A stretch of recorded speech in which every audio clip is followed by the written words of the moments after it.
XL 558 Tatak RMN.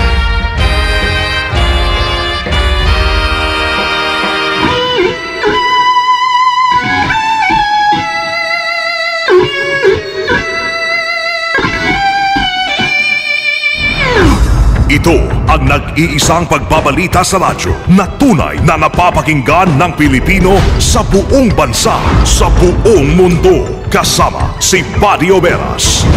Live mula sa RMN News Center, Manila. Ito ang KBP Golden Dove Best News Program. RMN News Nationwide. Headlines. Ngayong tanghali sa RMN News Nationwide. Unang bagyo ng taon inaasang papasok ng bansa sa Huwebes. Mahigit 10 biktima na ligaw na bala sa pagsalubong ng bagong taon. Isa, patay. Ekonomiya ng bansa mas gaganda ngayong 2013 ayon sa isang pungsoy expert. Napakaganda ng kapirahan, ekonomiya ng buong bansa natin. Kakaroon ng maraming pera ang bayan. Philippine Navy handa na sa pag-inspeksyon ng China sa mga dayuhang barko sa West Philippine Sea. Nakahanda din po kami. In fact, we have constant aerial reconnaissance. At meron din tayong sovereignty patrol. Balitang pangkalakalan, ilang tindahan nagpatupad na po ng dagdag buwis sa mga sin products. At doon sa ibayong dagat, US Congress nakahabol sa deadline ng fiscal cliff.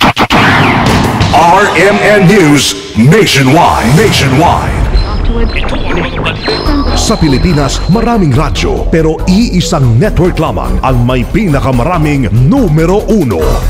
DYHP Cebu, number 1. DYRI Iloilo, number 1. DXDC Davao, number 1. DXRZ Zamboanga, number 1. DXCC Cagayan de Oro, number 1. DYHB Bacolod, number 1. Sa kasaysayan ng radyo sa ating bayan, sa iisang tahanan lamang nagmumula ang mga number 1. RMN, pinakamaraming nakikinig. RMN, pinakamaraming natutulungan. RMN, pinakamaraming advertisers.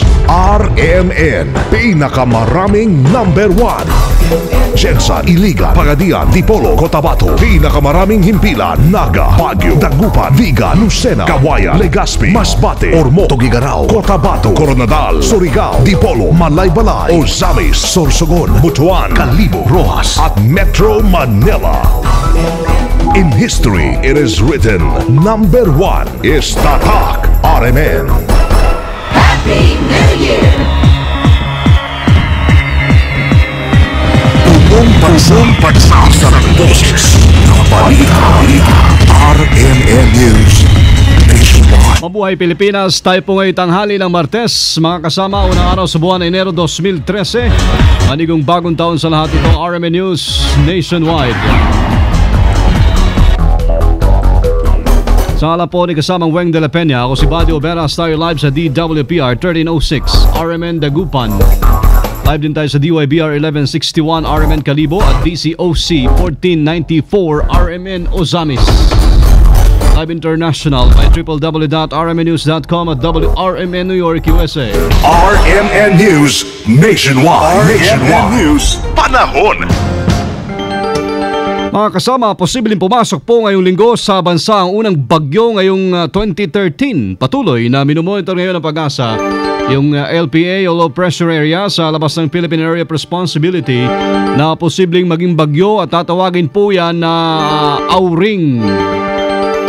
Ayon sa Pag-asa, papasok na sa PAR ang unang bagyo. Inaasahan nila sa Huwebes at tutumbukin po ito ang Visayas at Mindanao. Sa ngayon, nakaka-apekto pa sa Pilipinas sa tail end ng isang cold front na nasa dulong hilagang Luzon. RMN News Nationwide. Isa na ang patay at higit sa 10 iba pa ang nabiktima ng stray bullet o ligaw na bala sa pagsalubong po ng bagong taon sa Metro Manila. Nasawing 4 na taong gulang na si Rangelo Nimer ng Barangay Addition Hills dito sa may Mandaluyong City matapos tamaan ng stray bullet sa likod. Nabatid din nakatayo sa kalsada ang biktima nang biglang may nagpaputok ng sumpak. Samantala, kritikal naman sa Pasig City General Hospital ang biktima si Francis Flores, 37 anyos, matapos tamaan ng ligaw na bala sa noo. Ayon kay Chief Inspector Renato Castillo, nanonood lamang po ng fireworks display ang biktima habang kasagsagan ang pagsalubong kagabi sa 2013. Nang biglang bumulagta sa kalsada at nadiskubre ang tama sa noo. 4 naman ay sinugod sa East Avenue Medical Center dahil sa tama rin ng ligaw na bala. Inaasahan ngayong araw magdadagsaan pabalik na sa Metro Manila ang mga nagbakasyon sa kanilang lalawigan. Sa interview ng RMN kay DOTC Secretary June Abaya, nakantabay pa rin po ang kanilang oplan ligtas biyahe para umagapay sa mga babiyahe pabalik na ng Kamaynilaan. Kasabay nito, pinayuhan ni Abaya ang publiko na agahan ang pagpunta sa mga terminal para maiwasan anumang aberya. Malamang ang pinakamaraming babiyahe sa araw nito, ang mahalaga lang po ay planuhin ng mabuti at hindi ho yung last minute na gumagalaw. Siguraduhin na hindi po malate sa kanilang mga terminal na pupuntahan, maging airport o seaport o bus terminal. Ang DOTC naman po ay patuloy na pinapatupad yung kanyang off-plan ligtas biyahe ng Christmas 2012. So nakaantabay pa rin ang ating mga ahensya upang tulungan ang ating mamamayan na siguraduhin na ligtas, episyente at maayos ang paglakbay sa araw na ito. Sa ngayon, wala pa naman nakitang problema ang DOTC sa mga pantalan at sa paliparan sa bansa. RMN. Mas maganda raw ho, mga kasama, ang taong 2013 kumpara sa 2012. Yan naman ay prediksyon ng isang punsoy expert na si Tony Suvega sa bansa, partikular na sa pagdating po sa ekonomiya ng bansa o ng Pilipinas. Sa interview ng RMN kay Suvega, ngayong 2013 maraming magbubukas na oportunidad sa loob at labas ng bansa kung saan magiging ang mga nasa probinsya po ay maambunan din ng biyaya. Magiging maganda rin anya ang pananalapi ng Pilipinas lalo na't maraming OFW yung mabibigyan din ng maganda oportunidad.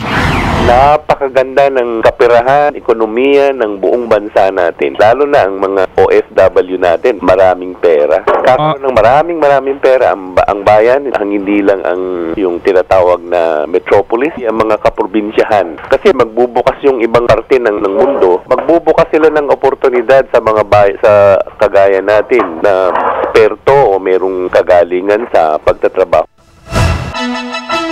Samantala, magiging mahusay naman anya relasyon ni Paulong Noynoy Aquino sa taong bayan kung saan maraming programa ipatutupad. Sinabi rin ni Suvega na may pagrelasyon sa iba't ibang babae si Pinoy ngayong taon at posible makapag-asawa na ito, pero batay sa pungsoy anya, isa sa negative energy ng Pangulo ang pag-asawa. Kung saan hindi ito maaaring mag-asawa base sa kanyang tinatawag na life origin.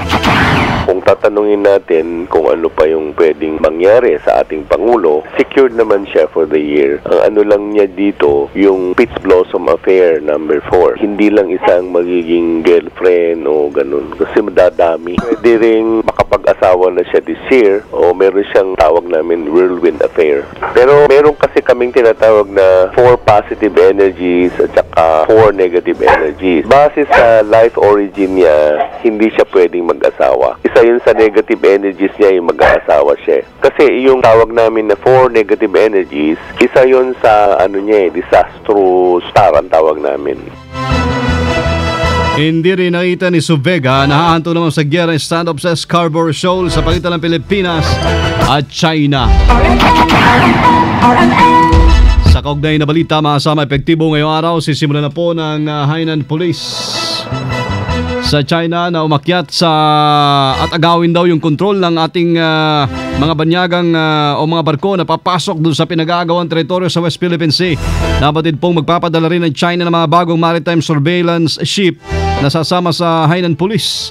Sa interview naman ng RMN kay AP Western Command Chief Lieutenant General Wancho Saban, nahirapan anya ang China na ipatupad ito dahil mahina ang kanilang logistics system para manatili sa mga isla sa West Philippine Sea.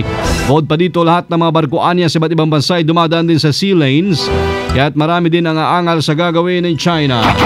Yung sea lanes dyan po sa West Philippine Sea is one of the world's busiest sea lane. Kung gagawin nila yun, edi siguro sa isang araw mahigit 200 siguro na barko ang sisitahin nila. Hindi lang po Pilipino, kundi pandagdigang barko ng at mga commercial. At hindi po papayag ang mga ibang bansa na ganyan ang gagawin. So kung meron mang mangyayari na yan, hindi lang po tayo ang maapektuhan yan. Maraming bansa po ang maapektuhan yan. At alam din po ng China na kung ano ang haharapin nila, kung gagawin nila yung sinasabi nila.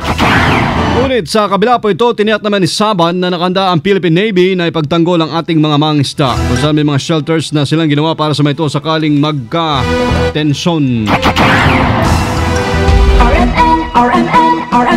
Ang Malacanang ay wala po nakitang rason para i-excommunicate si Paulong Noy dahil sa RH Bill. Kasama natin sa balitang yan, Deo de Guzman. RMN Report! Walang nakikitang balidong dahilan ang Palasyo ng Malacanang para i-excommunicate ng Simbahang Katolika si Pangulong Noynoy Aquino dahil sa paglagda nito sa reproductive health law. Sinabi ni Presidential Spokesman Edwin Laciada na malinaw naman ang paliwanag ni Pangulo Aquino sa pagsuporta sa nabanggit na batas dahil nais itong maiayos ang buhay ng bawat pamilyang Pilipinong mahihirap. Isaan niya sa paniwala ng simbahan ay ang paggalang sa konsensya at lahat ng mga bumoboto pabor sa RH law ay sinunod lamang ang kanilang konsensya.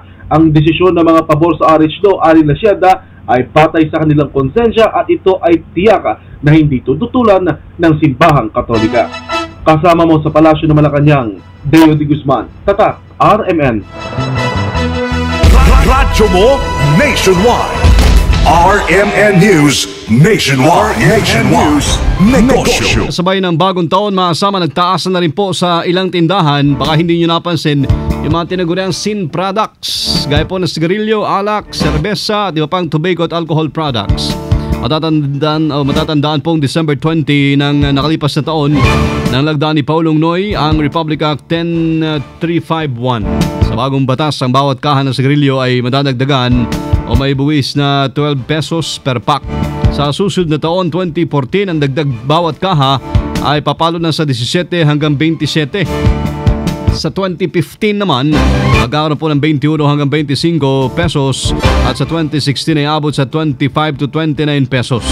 Pagsapit ng 2017, ang rate per pack ay madadagdagan ng 30 pesos at tataas ng 4% kada taon. Sa fermented liquor o beer, may buwis na 15 pesos per liter kung ang retail price at papalo sa 50.60 at 20 pesos per liter kung mas mataas pa ang presyo. Habang maging 17 naman at 21 pesos ang dagdag sa 2014, pataas po ng pataas 19 hanggang 22 sa 2015 at 21 hanggang 23 pesos sa 2016. RMN News Abroad. Mistulang, naging laro sa basketball ang paghabol sa deadline ng US Congress para sa fiscal cliff deal. Bagamat nasa last-minute effort na mga mambabatas, nakabuo pa rin po sila ng White House na inisyal na kasunduan para mapigilan ng Amerika ang pagkahulog muli sa resesyon. Ayon kay US President Barack Obama, may tuturing itong close deal, subalit hindi pa anya tapos ang buong kasunduan. Sina Senate Majority Leader Mitch McConnell at Vice President Joe Biden ang nanguna para makabuo ng last-minute na kasunduan ng dalawang partido para mapigilan po ang sabay na tax hike at ang pagpapatupad ng spending cuts ng gobyerno ng Amerika. Sa pagharap sa publiko, inunahan na ni Obama ang mga Republicans kaugnay sa pagpapatupad ng limitasyon sa paggastos ng gobyerno. Hanggat sa umano ang nakaupong Pangulo, hindi mangyayari ang isinusulong na oposisyon. Now today, it appears that an agreement to prevent this New Year's tax hike is within sight, but it's not done. There are still issues left to resolve, but we're hopeful that Congress can get it done, but it's not done. And so part of the reason that I wanted to speak to all of you here today is to make sure that we emphasize to Congress and that members of both parties understand that all across America, this is a pressing concern on people's minds. Si US President Barack Obama. RMN. Kasama live po tayo mula sa RMN News Center, Makati City Metro, Manila, Philippines. Inyo pong narinig ang RMN News Nationwide ngayong bagong taon, 2013, January 1.